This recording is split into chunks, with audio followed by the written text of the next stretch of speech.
ನಿಮ್ಮ ಜೀವನದಲ್ಲಿ ವಿಪರೀತ ಶತ್ರುಗಳ ಕಾಟದಿಂದ ಬಳಲುತ್ತಿದ್ದರೆ ಯಾವುದೋ ಒಂದು ಸಮಸ್ಯೆಗಳು ನಿಮ್ಮನ್ನು ತೀವ್ರವಾಗಿ ದುಃಖಕ್ಕೆ ಈಡು ಮಾಡುವಂತಹ ವ್ಯಕ್ತಿಗಳಿಂದ ನಿಮಗೆ ತೊಂದರೆಗಳಾಗುತ್ತಿದ್ದರೆ ಅಥವಾ ಯಾವುದೇ ಒಬ್ಬ ವ್ಯಕ್ತಿ ನಿಮ್ಮ ಜೀವನದಿಂದ ಸಂಪೂರ್ಣವಾಗಿ ನಿರ್ಗಮನವಾಗಬೇಕು, ಆತ ಎಂದಿಗೂ ನಮ್ಮ ತಂಟೆಗೆ ಬರಬಾರದು, ಸಂಪೂರ್ಣ ನಾಶವಾಗಿ ಹೋಗಬೇಕು ಅನ್ನೋದಾದರೆ ಈ ಒಂದು ಶತ್ರು ನಾಶ ತಂತ್ರ, ಶತ್ರುತ್ವ ನಾಶವನ್ನು ಮಾಡುವ ಈ ತಂತ್ರವು ನಿಮ್ಮ ಜೀವನದಲ್ಲಿ ಯಾವುದೇ ರೀತಿಯಾದಂತಹ ಮರಳಿ ಬರದ ಹಾಗೆ ನೋಡಿಕೊಳ್ಳುತ್ತದೆ.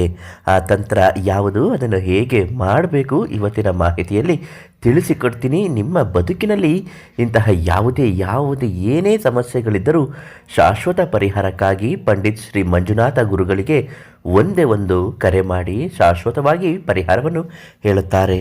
ಕಷ್ಟ ಇದ್ದಾಗ, ಸಮಸ್ಯೆಗಳು ಬಂದಾಗ, ಒಬ್ಬ ವ್ಯಕ್ತಿಯಿಂದ ನಿಮಗೆ ತೊಂದರೆಗಳು ಆಗುತ್ತಿದ್ದಾಗ ಅಂತಹ ವ್ಯಕ್ತಿಯನ್ನು ನಿರ್ದಿಷ್ಟ ಕ್ರಮವಾಗಿ ಗುರುಗಳು ತಿಳಿಸಿರುವ ಹಾಗೆ ಈ 2 ಎಲೆಗಳು ಬೇಕು. ಒಂದು ಅಗಲವಾಗಿರುವಂತಹ ಎಕ್ಕದ ಗಿಡದ ಎಲೆ, ಇನ್ನೊಂದು ವೀಳ್ಯದೆಲೆ. ಎರಡನ್ನು ತೆಗೆದುಕೊಂಡು ಬಂದು ಒಂದು ಎಕ್ಕದ ಎಲೆಯನ್ನು ಚೆನ್ನಾಗಿ ತೊಳೆದು ಅದಕ್ಕೆ ಅರಿಶಿಣವನ್ನು ಚೆನ್ನಾಗಿ ಲೇಪನ ಮಾಡಿದ ನಂತರ ಸೂಜಿಯಿಂದ, ನೆನಪಿಡಿ, ಸೂಜಿಯಿಂದ ನೀವು ಶತ್ರುವಿನ ಹೆಸರನ್ನು ಬರೆದುಕೊಳ್ಳಬೇಕು. ಅದು ಅರಿತವಾಗಿರುವಂತಹ ಶತ್ರುಗಳು ನಾಶವಾಗುವ, ಶತ್ರುತ್ವಗಳು ನಾಶವಾಗುವ ಹಾಗೆ ಇರುವಂಥದ್ದು. ಅಂದರೆ ನಿಮ್ಮ ಮೇಲೆ, ಅವರ ಮೇಲೆ ನಿಮಗಿರುವಂತಹ ಶತ್ರುತ್ವಗಳು ನಾಶವಾಗುತ್ತೆ. ಅವರ ಹೆಸರನ್ನು ಬರೆದು ಕುಂಕುಮವನ್ನು ಅದಕ್ಕೆ ಹಚ್ಚಬೇಕಾಗುತ್ತೆ.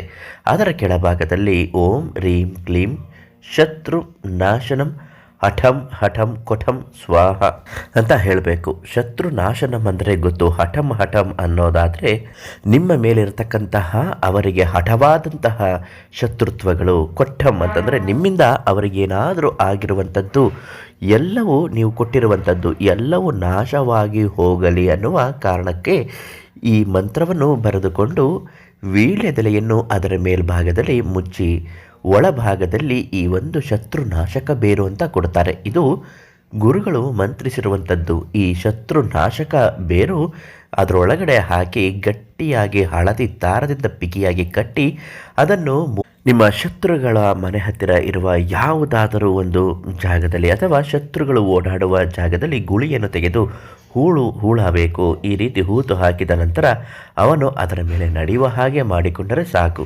ನಿಮ್ಮ ಮೇಲಿರುವ ಶತ್ರುತ್ವ ಬೇಗ ನಾಶವಾಗುತ್ತದೆ, ಸುಟ್ಟು ಭಸ್ಮವಾಗಿ ಬೂದಿಯಾಗುತ್ತದೆ.